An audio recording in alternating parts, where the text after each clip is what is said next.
Thomas, thank you so much for being here. It's really exciting that we have the chance to look also a bit how does it feel from a early adopter and an early large organization who was embracing SCiON as a new technology. I was wondering actually, you know, the banking industry is so strictly regulated and it's so much into security and it's so rigid managed.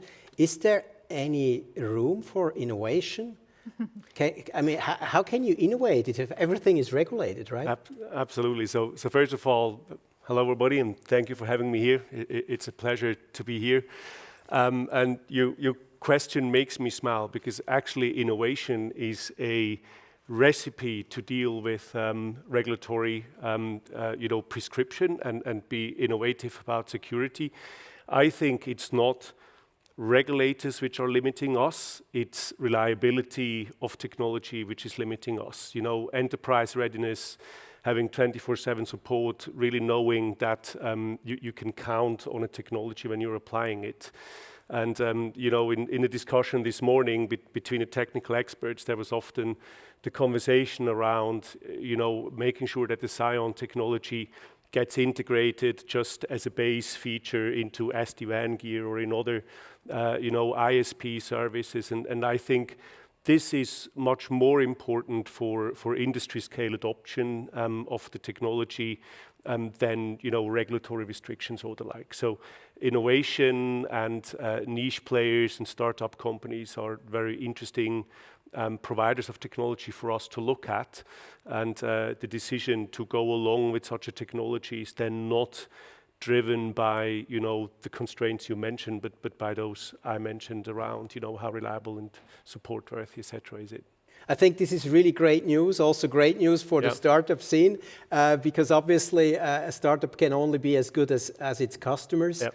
And I'm really excited that we see how UBS is embracing innovation. It's also probably other drivers that innovate, like COVID. I think this pandemic situation drove a lot of innovation, especially also in the banking sector. Yep. A lot of transactions suddenly are online that have been maybe in cash before, but also employees. I think the way you guys work now is entirely new. I think it's a challenge for responsible for the security. So, it has been mentioned previously, we're one of the critical infrastructure providers, not only in Switzerland, where information technology and the reliability of information technology has always been a key principle. I think what changed through the pandemic is not necessarily the increased use by clients, but actually the fact that all the employees, all the people working in the bank suddenly are also connecting exclusively, not from within our buildings. And that raised questions about, the availability physically of the infrastructure, which in our case with the virtualization strategy was not really difficult to deal with. But then, people working with that data from home printing, seeing that data on the screen. And then, of course, the additional risk, which we've seen in Olaf's presentation previously also on denial of service attacks. So suddenly there is not only, the threat that your online services are under risk, availability risk for that, but potentially also your people, your employees, who suddenly can't work anymore because of a denial of service attack. And that is something where Anapaya technology or SCiON has a huge potential also going forward, and is also something we at UBS are now looking at. We've heard Thomas talking this morning about that now in 22, something to look at a bit more closely, and becoming a real opportunity also now that some key ISP players start supporting the technology. So that's interesting. UBS started to adopt SCiON mainly in the context of SSFN. Yes. So you see other reasons also to look into this technology. Yeah. Where do you see cases or opportunities where SCiON can help Absolutely. So one I just mentioned, right? Better protection of remote access by users connecting to UBS, to company users. But then also when we're talking about connectivity to remote locations, and in our case there are many. We have 19 booking centers distributed across the globe in several jurisdictions, and they all are connected by leased bespoke lines, and the interconnectivity and the availability of, we've also heard previously, multi-path routing, possibilities to very quickly switch, create redundancy and high reliability is very interesting to look at. But also if you think at connections to cloud providers or cloud interconnections, multi-cloud strategies, it becomes very interesting to look at the technology further. And what also has been discussed earlier today is that chicken egg situation, and I think we are at the tipping point. I talked to Adrian about that a bit earlier today. At the tipping point where probably a lot of pushing finally leads to a situation where hopefully some pulling is going to start, and that's very exciting. I'm not sure whether we have, Lea, whether we have a couple of questions, because I have a lot of questions, but I don't want to be between questions from the audience. We're still good. We're still good? Great. So one question for me would really be like, how, there is this saying like, IT security risks are the biggest risks. And obviously, being in the industry, we would always say, yeah, IT risks are the biggest risk for any company.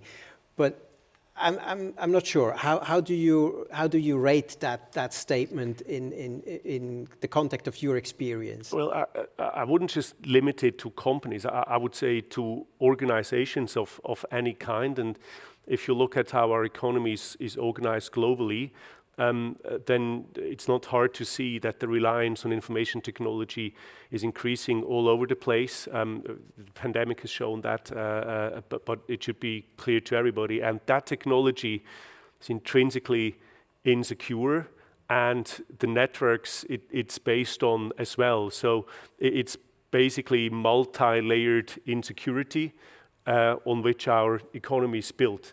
And that's why I would argue your statement is certainly correct. It's one of the key operational risks, not specifically for the financial industry, but actually for every industry, I would argue. And every attempt, like the one SCiON is driving, to redesign information technology with security as a design principle in mind, and that's explicitly what has happened with SCiON, is very exciting. And I believe that it has the potential to become like an internet V2 for business, for critical infrastructures anyways, because it really addresses the need and resolves at least parts of the operational risk you touched upon.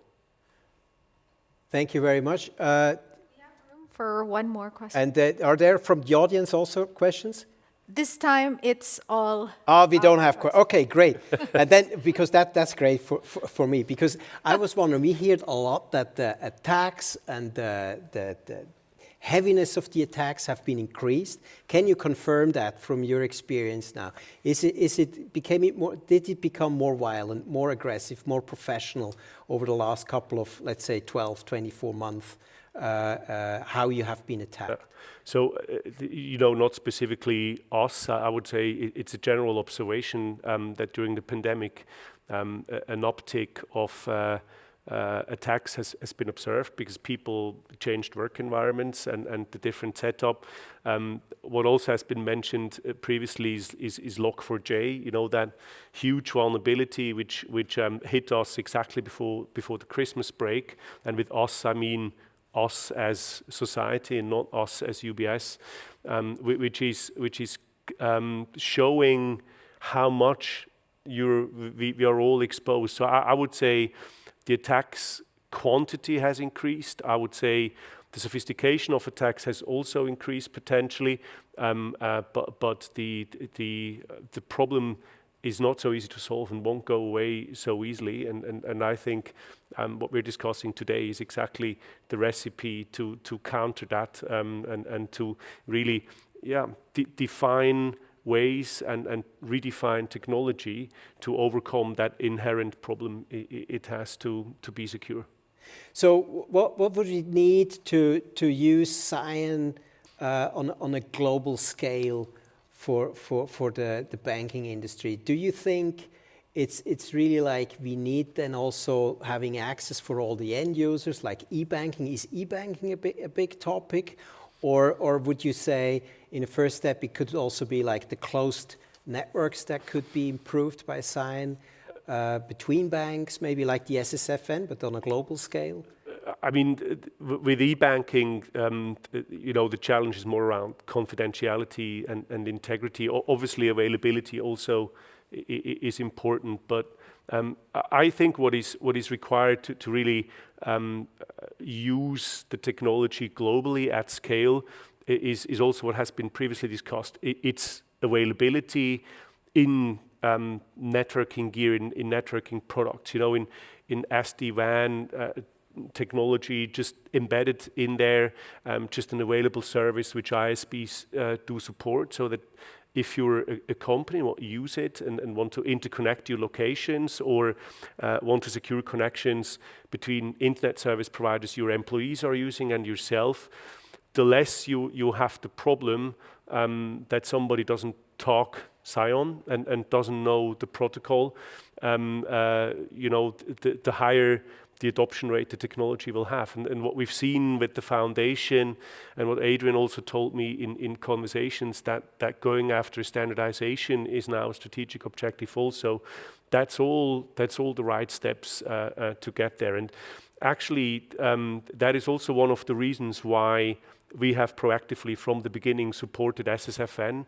When SIX and the SNB reached out, and obviously in my conversations with Adrian and then Thomas with the SMEs, it became obvious that supporting it in Switzerland for such an important use case is also an incentivation for the ISPs to support it. And you can already now see the consequence, obviously not of SSFN alone, but all the other activities which you have taken and others. But you can already see that with the availability of the product with ISP services, that partners are coming on board, that you get more specialists, supporting companies to adopt the technology. And it's exactly that avalanche basically of adoption and usage, which was one of the reasons for SSFN to do that, and it's very cool actually to see that this happened. Thank you so much. It's so cool. You are one of the companies that really moved and did it.